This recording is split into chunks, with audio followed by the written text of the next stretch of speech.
Okay. Good morning.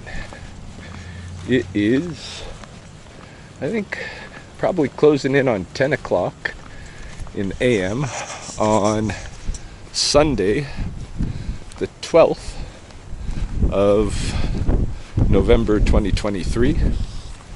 And this morning, Kris and Tayla and I are in Pavan Park, the northernmost public park in the river bottom of Lethbridge, Saskatoon. And I'm scouting today for bird nests. I'm going to be looking out for bird nests. This is potentially the place where I'm going to conduct my December walk through the nature center. If you're interested in taking one of my walks, I have a walk coming up in December, one in January, one in February.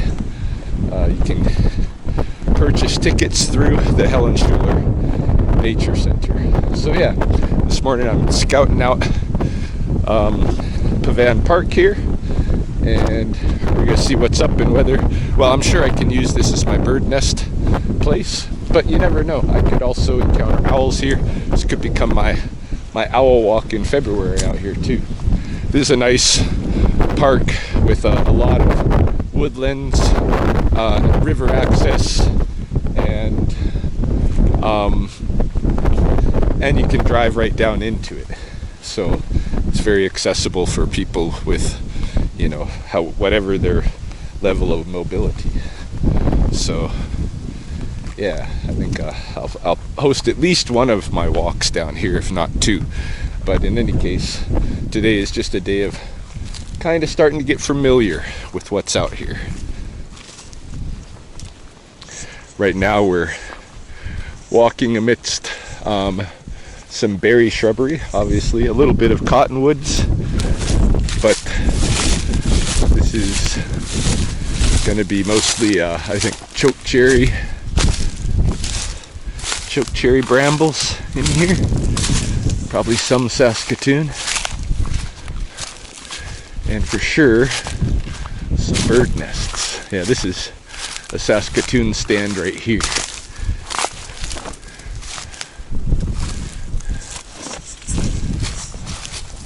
All right, go look around and I'll show you when I find something interesting. So we're kind of on the northern edge of the park right now. Walking along the fence line is just over this way to where it gets onto private land. And this whole area in here is dominated by Saskatoons. I thought it would be largely chokecherries because that's typically the way it is in the river bottoms in Lethbridge. For whatever reason, the Saskatoons that used to be in Lethbridge are not there. I know that there used to be huge stands of Saskatoons right in the heart of what is now Lethbridge. I know this because that's where Okokatsin occurred in the past, the Sundance, and Sundance was originally a big berry harvesting camp, harvest berries in the morning, take a swim in the afternoon, go home, rest, get ready, and then visit and celebrate and do ceremony in the evenings, and enjoy the big camp with everybody together. It's like a giant family reunion. I'm not sure where Kris and Tayla have gone. They got ahead of me, but I did tell her I'm going to poke around a little bit off trail here and see what I can find for bird nests, and I'm not finding anything significant yet here.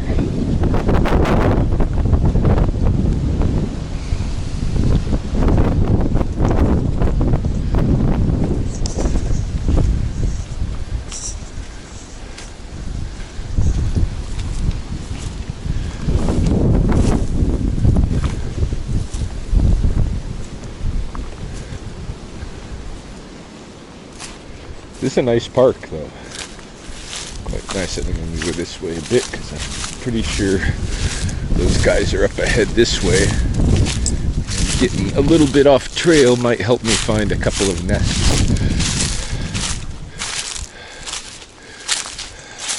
I want to go oh, look at this. This is something that I can point out. Okay, first of all, this tree is a black birch. And there's I'm gonna have to, I can't remember the name for black birch in Blackfoot. I'm gonna have to jog my memory, but this is rare for Lethbridge in itself, having a black birch. So this, I think, you know, Pavan Park here has the kind of ecosystem, river body ecosystem that normally the heart of Lethbridge would have had. But it's lost things like this. We don't have, in the heart of Lethbridge, you don't see this birch. This is actually the tree that teepee pegs are made from. Nowadays, people are mistakenly making their pegs with chokecherry, with Saskatoon. Saskatoon is the worst when I see that, because the reality is, you know, Saskatoon is a sacred food for long life. You don't cut Saskatoon unless you're making something ceremonial, and teepee pegs doesn't cut it. This is the plant you're supposed to use, and the reason you're supposed to use it is because it's the only plant that held Magpie against the wind. He was getting thrown around by the wind after burning his ass in a story with Magpie and the Gophers. He was getting thrown around by the wind, and he grabbed all kinds of trees, and they were just tearing out of the ground. Not until he grabbed this did it hold steady, and he was, you know, flapping around like a kite, you know, holding on to it. And then the wind died down, and then he punished the tree by, took his knife out and he cut. You know, he's cutting the tree. He's all mad at it because it stopped his fun, even though he asked for it, you know. So it's still got the cut marks from Magpie on the bark. But it's also got this, which is, this is the divots from a sapsucker. And a sapsucker is a kind of a woodpecker that lives here. There's a yellow-bellied sapsucker and a red-naped sapsucker, and mostly we see the yellow-bellied sapsucker here in Lethbridge. And they make these divots in the bark while the tree is, you know, has its sap running in the summer, and then these divots fill with sap, and the insects come and eat out of the sap, and the bird just flies around to all the trees that it has these at and picks those insects off. That's how it gets its insect food. It creates a trap, okay? And it's called the sapsucker, but it's not really eating sap, it's eating the insects out of the sap. And if you look at in the past, there are warrior shirts, you know, shirts worn by Blackfoot warriors, deerskin shirts, that have those same divot designs cut out of them. And this is because the sapsuckers, like other woodpeckers, including especially the flicker. You see the flicker in a lot of bundles, but really all the woodpeckers, bucks, all of them, they have the power to dodge quickly. Hey, if you're watching a woodpecker, it'll be on one side of the tree, and if it doesn't want to be seen by you, it'll just hop around to the other side of the tree like nothing. Hey, and that power to dodge was something that the warriors used to call on, that they, you know, something that they wanted. So they might wear a woodpecker tied in their hair, going into potential battle and stuff, to call on that power to dodge, you know.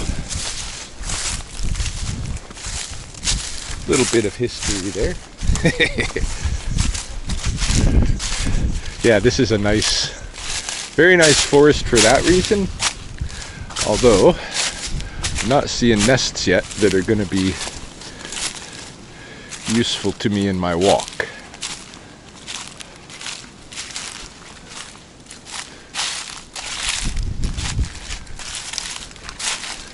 Lots of black birch in here. But it's all, mostly all, dried and fallen. There's a couple of trees here that are still looking lively. Here's a patch of them down here.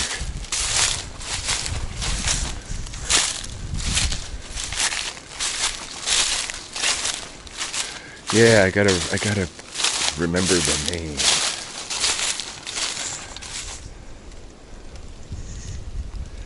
Sapsuckers. That's the name for this this tree. The one I was talking about that not be cut. Black birch. Sapsuckers. It's the same name as for aspens. I think because they all have that same kind of that seed pod, the shape of seed pod that grows on aspens is the same as this. So, you know, that's recognized in Blackfoot. It's the same kind of plant, hey? Sapsuckers. And I think the only difference, if you're talking about an aspen instead of a black birch, is it would be called sapsuckers instead of sapsuckers. Doggies.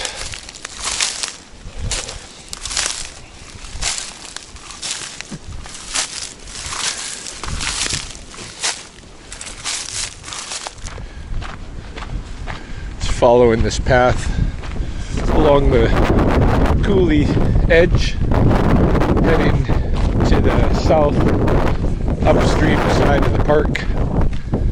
Kris has been sending me pics of them headed in this direction, so eventually I may catch up to her, or I may not. I don't know. Still haven't seen a single bird nest out here. I've covered a lot of territory. There could be stuff out here, like, believe it or not, mallards might nest in a place like this. You know, pheasants for sure.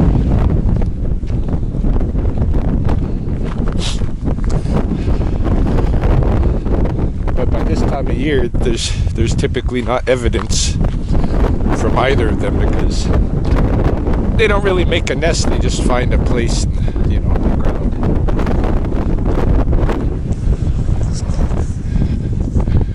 Hopefully in the floodplain forest out there, find something.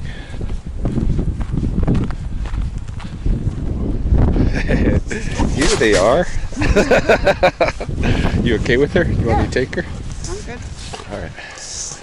I haven't seen a single bird nest yet, but I was looking at other stuff down there. There's some good, like, plants that you don't see in other parts of Lethbridge. Yeah. There's a lot of Saskatoons back there. No. Yeah. Mary Allen always comes down here. Does she? She does, and she gets berries. It looks like this is a good berry spot. We need stuff here. Go. You're the lead. She just wants to come back to me. Yeah, I know. Just go, Tayla. Come on. Come on. Go. He's not going to leave. Tayla's really stuck on me. Like at home, she just follows me around. Polly follows Kris. Tayla follows me. Are you watching you? Yeah. No, I'm still here. Don't worry. All right, let's look for some bird nests. So we're just in the upstream southern forest here, and again, lots of this black birch. Cicoquinus is black for it, eh? Same as aspen, and I think it's called the same name because it has the, I don't know if you can see, but it's got like those little pine cone kind of seed things, same as aspen does. But aspen would be Cicoquina, and this is Cicoquinus. But there's the sapsucker divots again, old ones. And this thing you were asking, hey? Yeah. So let's look. This is a magpie nest. And magpie is actually the most complex nest out here because it takes magpies to, if they're building it from scratch, it takes them a whole month to build one. And you can see they use all kinds of sticks. I can see here they've used bullberry because it's got the thorns, hey? So they've chosen bullberry, and there's quite a few bullberries involved in that, but it's integrated into a bullberry tree, so it's not really surprising. But it's also got cottonwood sticks, and then on the inside it should have a clay bowl. It does, but this is an old nest, but you can see down here there's a clay bowl, or what was a clay bowl, and it's lined with usually they use, in the nests that I've really investigated in the past, I see the stems of choke cherries being used as the liner of the clay bowl. This particular magpie couple has chosen these very small bits of something else. This is not choke cherry. I'm not sure exactly which they're using here, but you can see they might be using, it might even be clematis or something. I'm not sure. But yeah, this is a magpie nest. First nest, right on.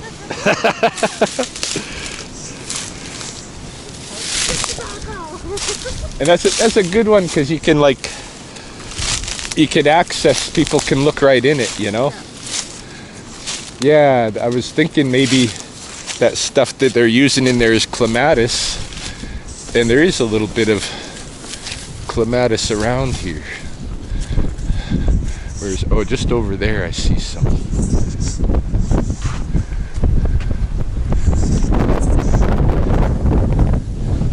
I'm going to show this real quick on the camera so they know what I'm talking about.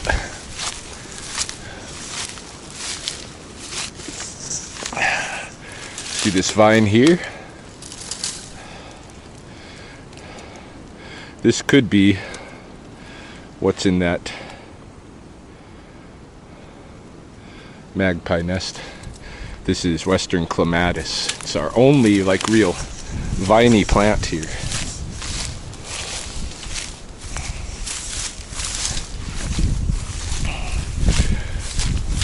It's I think it's closely related to nightshades. And so one of its properties, if you were to ingest it, is that it constricts the capillaries, and it's possible to use it as a migraine medicine because of that. However, if you don't know your doses and stuff and how to work it right, you could end up giving yourself an aneurysm. Probably not a good idea to mess with it. The river, it's a bit windy today. No, that's Alexander Wilderness Park, just down that way.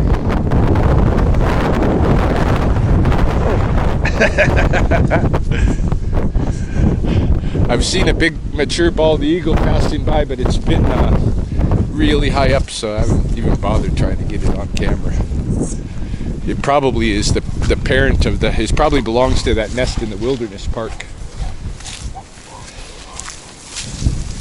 That might be where I have to do the nest walk down there. I don't know. Why is there more? Well, I'm not seeing a lot of nests here, but I should do one of my walks down here. I got to do the nest walk, and then a porcupine walk, and then an owl walk. So at least one of them I should do in this park. So I'm just kind of exploring today to see what its potential is.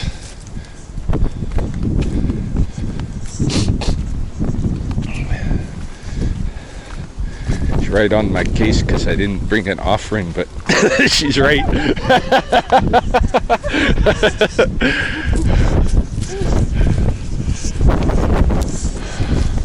All right, here we have another magpie nest, and again they've chosen to put it in a bullberry bush.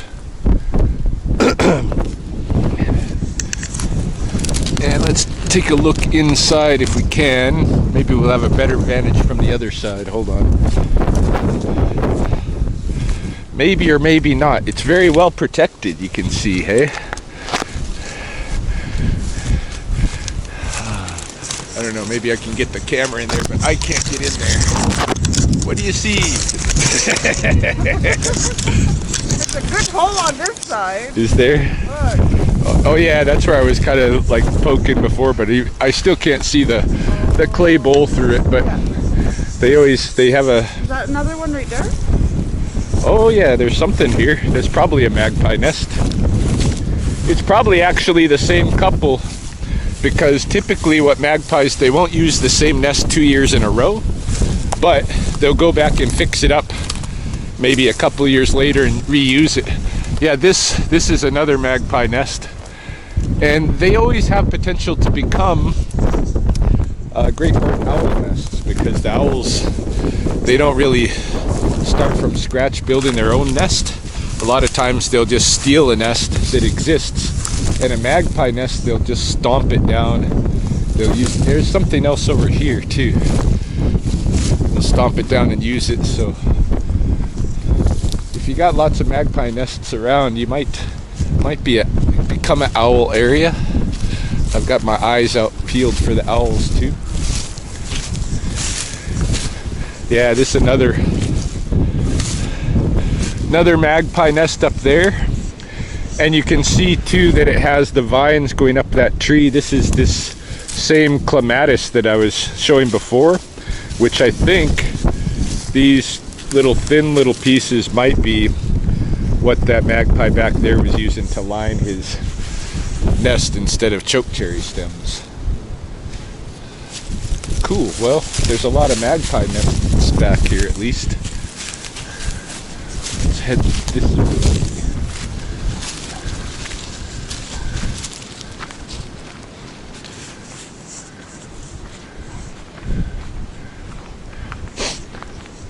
I want an example of, see, we got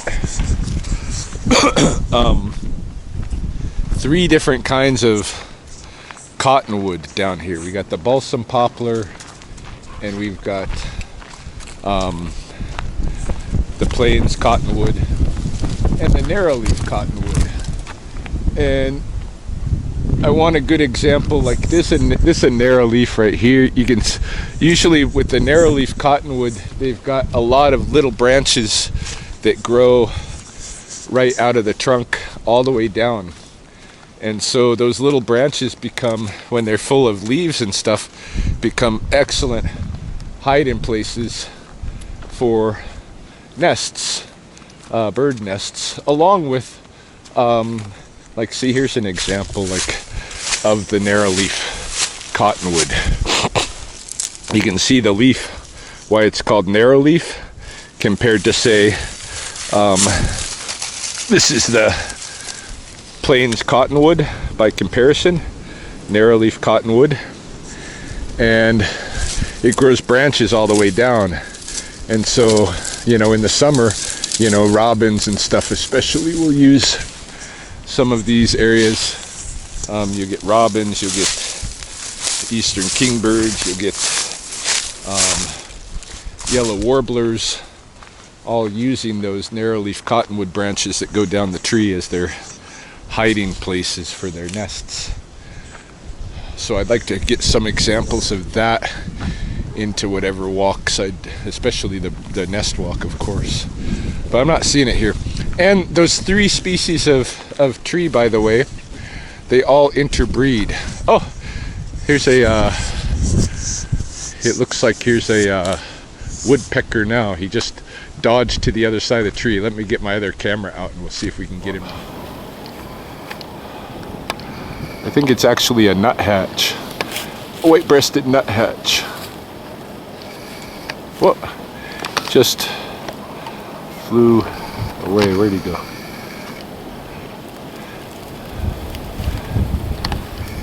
See if I can get him back on film here. I think he just went over this way.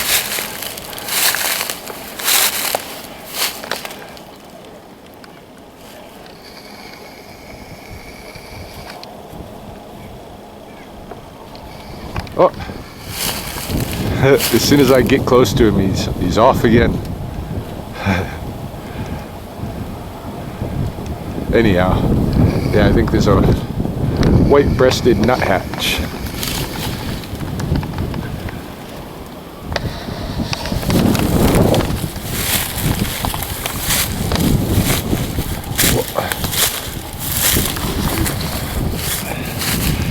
So here's an example of some examples of nests that I can use on this snag up here.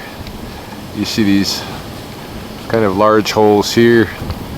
These belong to a northern flicker, Mikaniki sui.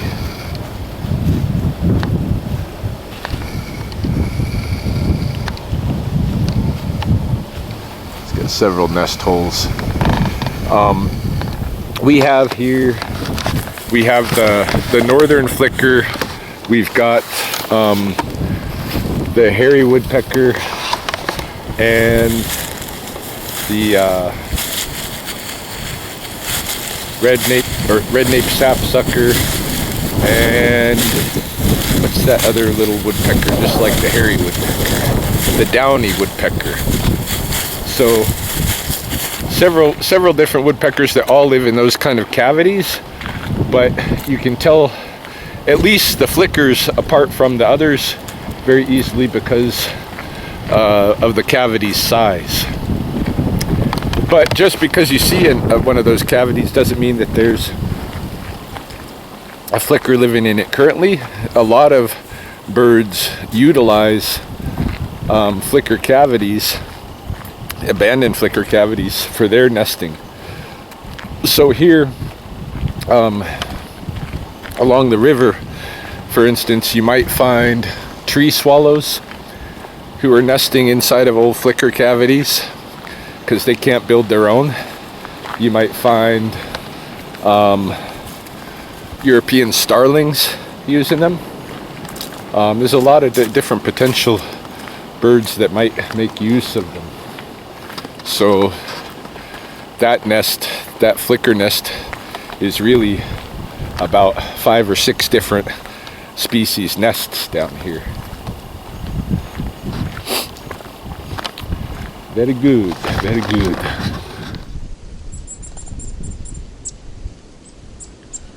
Nipo makiks.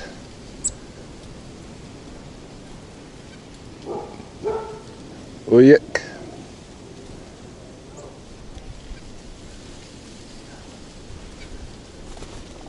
Oh, the nuthatch almost came too, just there. He'll come. We'll just be patient. Nimatsksinich, how to say nuthatch in Blackfoot, I don't know it.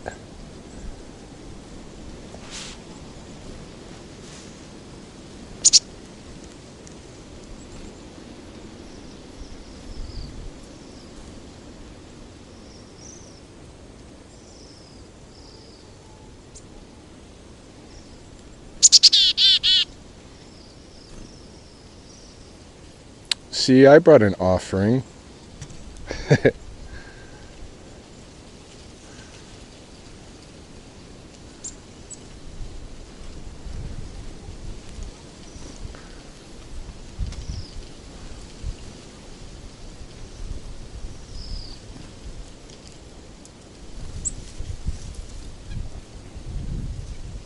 Oh, that nuthatch is near. He might come over.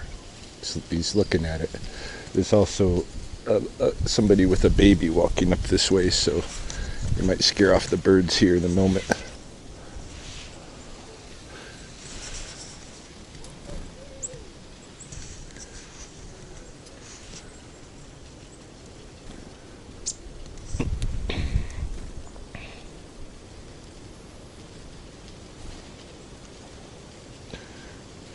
Oh, there's a downy woodpecker right here too. He might come over.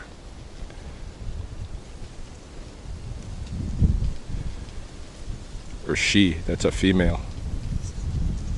Yeah, she's gonna come over. That's awesome. Come on. Come on, baby. Well, off she goes. Too scared.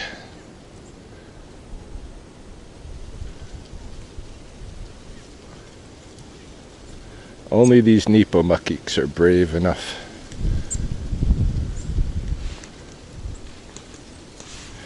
Maybe I'll give this little girl some of these seeds and let her feed them. I didn't know what it was. It's a, that's that nuthatch, white-breasted nuthatch. Yeah, Kris just had the nuthatch on her hand. That's very cool. The one that was too scared to come to me. They've been following us. We've moved quite a bit, but the birds are sticking with us for the easy meal. There's a whole flock of waxwings checking us out. Kris is giving the last of our seeds away.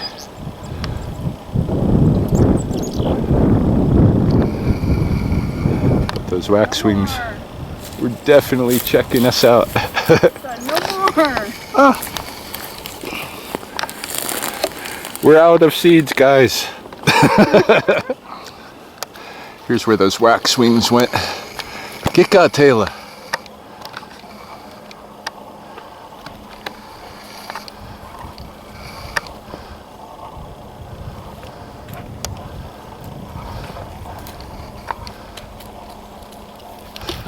Shit.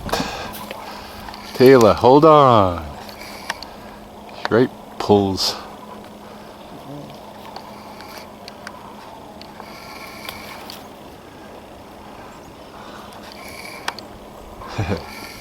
Nice. It's just a little bit of still water over here, but no cattails or reeds or anything, so can't even get a look at like yellow-headed and red-winged blackbird nests here. I don't think this is the best place to do my nest walk. I should come down. Well, we should come down and listen at night just to see if there's any owls around, because there could be. They have some spruce trees in their compound back here, and owls really like to nest in the spruce trees because it's a lot of camouflage and cover for them. So there could end up being owls down here. Easiest to where's our vehicle? I think it's over here. Easiest to come back at night for check for that. But yeah, as far as the bird nests go, it's probably not the best place for that walk. Porcupine or owl maybe. But I should definitely do a walk down here, because this is the only place in Lethbridge that I know with that Cicoquinus. And I'd like to be able to talk about some of that stuff. And then, you know, looking at the sapsucker divots and that kind of thing, very easy to find on that Cicoquinus. So I'll do something down here. Probably not the nest though. We're just back in the parking lot now. So it's the end of our little expedition. Got some of Tayla's energy out. It's the main thing. Jumping like a deer. I know, hopping all around the house, jumping on the other dogs. Till next time.